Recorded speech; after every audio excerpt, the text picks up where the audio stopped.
She screamed as the cold scissors sliced through her braids, her hair falling to the ground. Officer Mitchell smirked. "Just doing my job," he sneered. Tears filled Nia's eyes. But what Mitchell didn't know was that Nia's father was about to make him regret it. And what happened next would shock everyone. It started as an ordinary afternoon at Jefferson High School. Nia Walker, a 14-year-old black girl with deep brown skin and long, intricate braids, sat quietly on a bench near the basketball court. She was scrolling through her phone, trying to stay out of trouble, the way her father always taught her. The sun was shining, kids were laughing, and it seemed like just another normal day.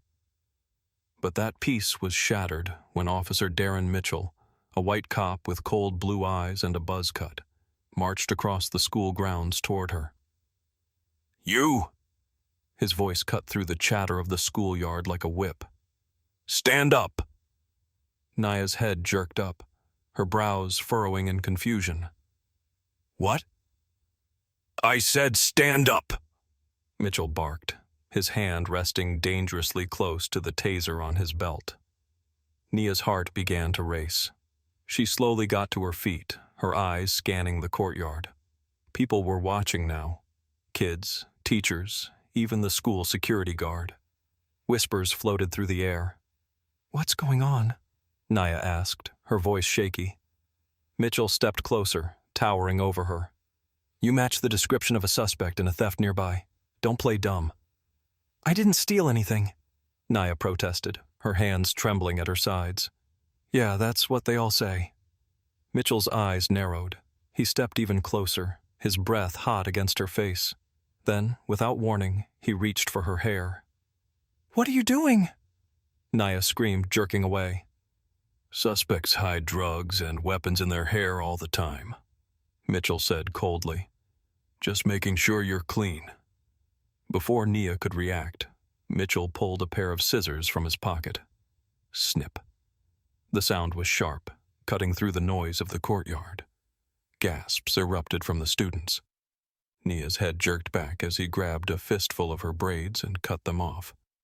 Tears blurred her vision as the long, beautiful strands fell to the ground. Her breath hitched, and a wave of humiliation and rage crashed through her chest. You can't do this," Nia choked out.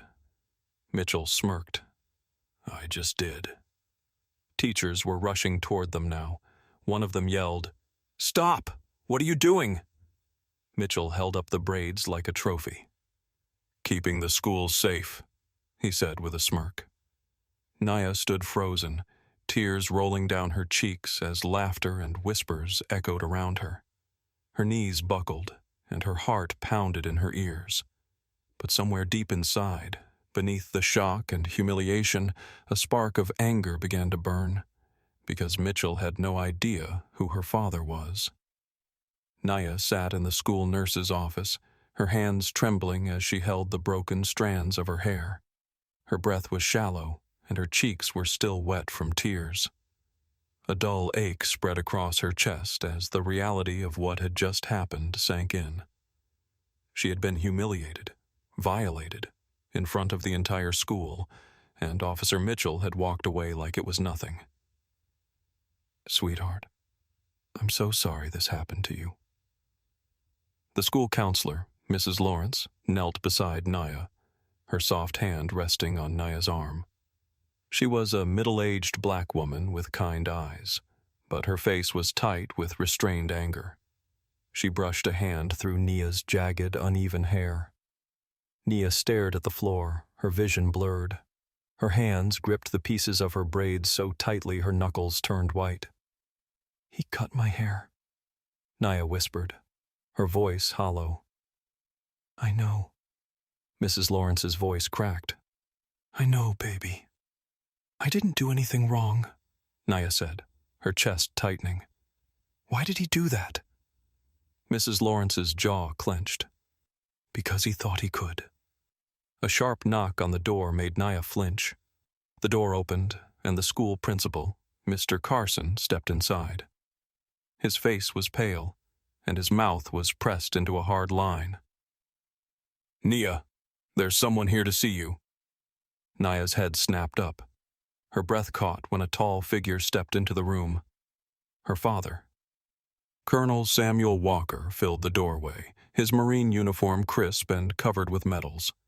His dark brown eyes, the same color as Nia's, were burning with controlled fury. His jaw was set, and his broad shoulders were tense beneath his uniform. He crossed the room in 2 long strides and knelt down in front of Nia. "Nia."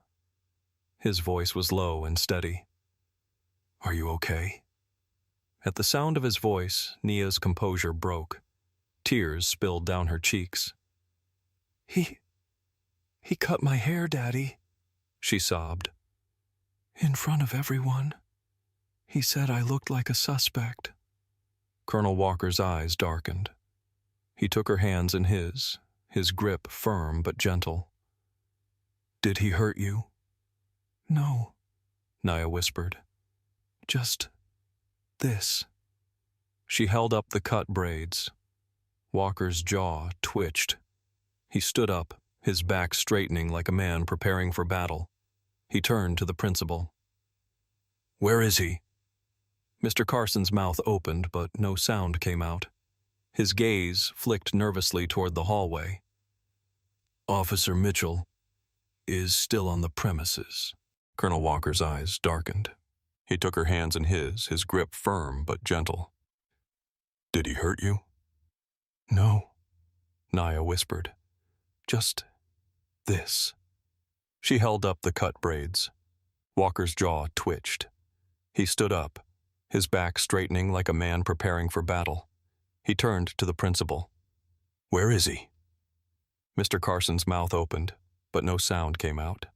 His gaze flicked nervously toward the hallway. "Officer Mitchell is still on the premises." Colonel Walker's face hardened. "Take me to him." The principal hesitated. "Colonel Walker, take me to him." Mr. Carson swallowed hard and nodded. Nia watched as her father turned toward the door, his broad shoulders squared and his back rigid. Her heart thudded painfully in her chest. He wasn't just angry. He was dangerous. She wiped her eyes as Mrs. Lawrence squeezed her hand. "It's going to be okay, baby," she said softly. "Your father's here now." But Nia wasn't so sure. Her father could handle almost anything, but Officer Mitchell didn't seem like the type to back down. And after what he had done, Nia had a feeling things were about to get worse before they got better. The next day, footage of the incident had gone viral. News outlets picked up the story. Black girl's haircut by racist cop. Her father is a Marine colonel. Protests erupted in front of the police station. Signs reading, "Justice for Nia," and "End police brutality" flooded the streets. Colonel Walker stood at the front of the crowd, his decorated uniform commanding attention. Beside him was Nia, standing with quiet strength. The mayor held a press conference. "This is unacceptable," she declared. "Officer Mitchell will face immediate suspension while a full investigation is conducted." Mitchell sat in his office, sweating. His phone was blowing up with calls. His face was plastered all over the news. His badge was being questioned. Colonel Walker, meanwhile, met with the police commissioner. "My daughter deserves more than a suspension. This was a hate crime." The commissioner sighed. "Colonel, I understand." "No," Walker interrupted. "You don't understand. This is not just about my daughter. This is about every black child who's ever been humiliated, harassed, or violated by the very people sworn to protect them." The commissioner's face hardened. "We'll take action." A week later, Officer Mitchell was formally charged with assault and hate crime violations. He was fired from the force and placed under criminal investigation. His career and his reputation were over. Outside the courthouse, Nia stood beside her father, clutching his hand. Reporters swarmed them, cameras flashing. "Nia, how do you feel about today's outcome?" one reporter asked. Nia lifted her chin, her gaze steady. Justice was served, she said. But this isn't just about me. It's about making sure this never happens to anyone else. Colonel Walker smiled proudly. My daughter is stronger than anyone I know.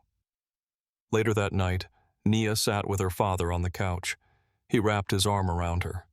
You handled yourself with more grace than most adults would have. I learned from you, she said softly. He smiled. And you know what? Hair grows back. Strength. That stays with you forever. Nia leaned into her father's chest. For the first time since the incident, she felt whole again. Her braids would grow back. But her strength? That would last forever.